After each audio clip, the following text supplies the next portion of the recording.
Hello बच्चों, मैं हूं आपकी हिंदी टीचर अंजू मैडम और मेरे क्लास में आप सभी बच्चों का हार्दिक स्वागत है। मुंशी प्रेमचंद द्वारा लिखित मंत्र कहानी के सारांश को हम लोगों ने पहले पढ़ चुका है और उसका वीडियो का लिंक डिस्क्रिप्शन बॉक्स में दिया गया है।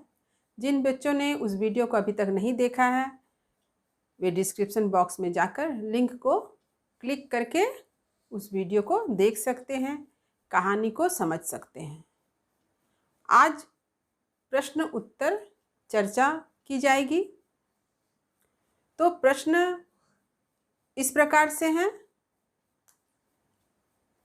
पहला है मौखिक प्रश्न, लेकिन मौखिक प्रश्न के उत्तर को मैंने लिखकर आप लोगों को बतला दिया है। आप पहले अपनी कॉपी में सारे प्रश्नों को लिखेंगे, उसके बाद वीडियो को सुनकर समझकर उत्तर को लिखने की चेष्टा करेंगे ताकि आपको यह समझ में आ जाए कि आपको कितना समझ में आया और कितना याद हुआ है। प्रश्न नंबर क, डॉक्टर चड्डा कहाँ जा रहे थे? तो इसका उत्तर है डॉक्टर चड्डा गोल्फ खेलने जा रहे थे। बूढ़े के कितने लड़कों की मृत्यु हो चुकी थी? तो बूढ़े के 7 लड़कों की मृत्यु हो चुकी थी, यानी 6 पुत्र की मृत्यु पहले होती है और 7वां पुत्र की मृत्यु तब हो जाती है जब डॉक्टर चड्डा उसका इलाज नहीं करते हैं। इस प्रकार कुल मिलाकर उनके 7 पुत्रों की मृत्यु हुई। डॉक्टर चड्डा के लड़के को क्या शौक था? तो डॉक्टर चड्डा के लड़के को शौक था क्या? सांपों को पालने का शौक था, उसे नचाने का शौक था, खिलाने का शौक था। अब है लिखित प्रश्न। निम्नलिखित प्रश्नों के उत्तर विस्तार से लिखिए। पहला प्रश्न है, गरीब बूढ़ा किस लिए अनुनय विनय कर रहा था?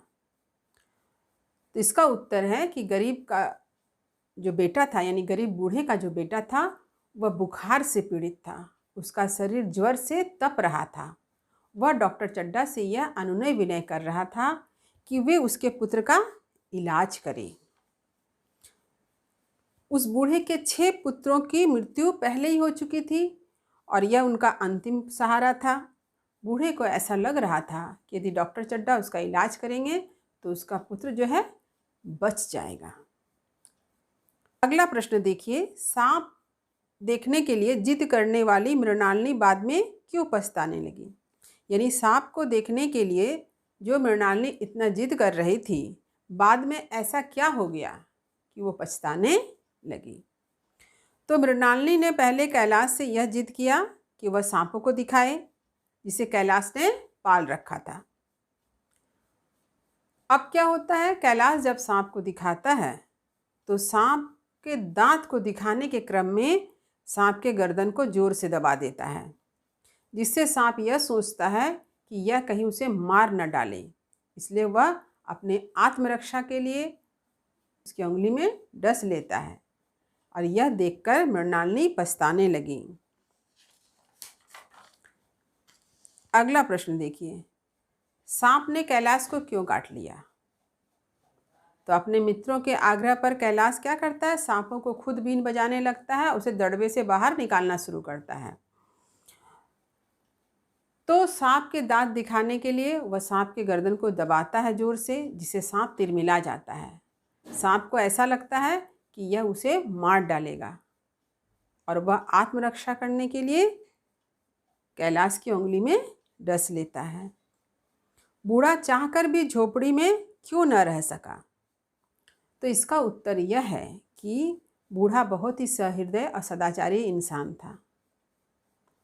वह जब कभी भी सुनता कि किसी को सांप ने काट लिया है तो वह हर हाल में, चाहे वर्षा हो, गर्मी हो, जाड़ा हो, वह उसे उसकी जान बचाने के लिए निकल पड़ता था।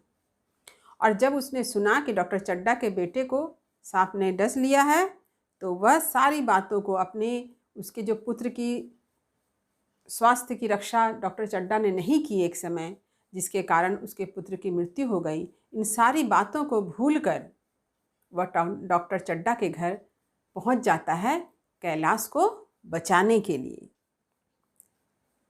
क्योंकि वह एक अच्छा इंसान था। इलाज करने के बाद वह वहाँ तुरंत गायब क्यों हो गया? तो बूढ़ा जो था बहुत संतोषी प्रकृति का था, वह बहुत ही सदाचारी था, उसके मन में लालच नहीं थी। इसीलिए जब वह कैलाश को बचा लेता है तो डॉक्टर के घर में वह उसके घर का चीलम नहीं पीता है बल्कि खुद का चीलम पीता है और वहाँ से चल पड़ता है। वह डॉक्टर के घर का पानी भी नहीं पीता है, क्योंकि उसने अपने काम से डॉक्टर चड्ढा को इंसानियत का पाठ पढ़ा दिया। डॉक्टर साहब ने बूढ़े की सज्जनता से क्या सीखा?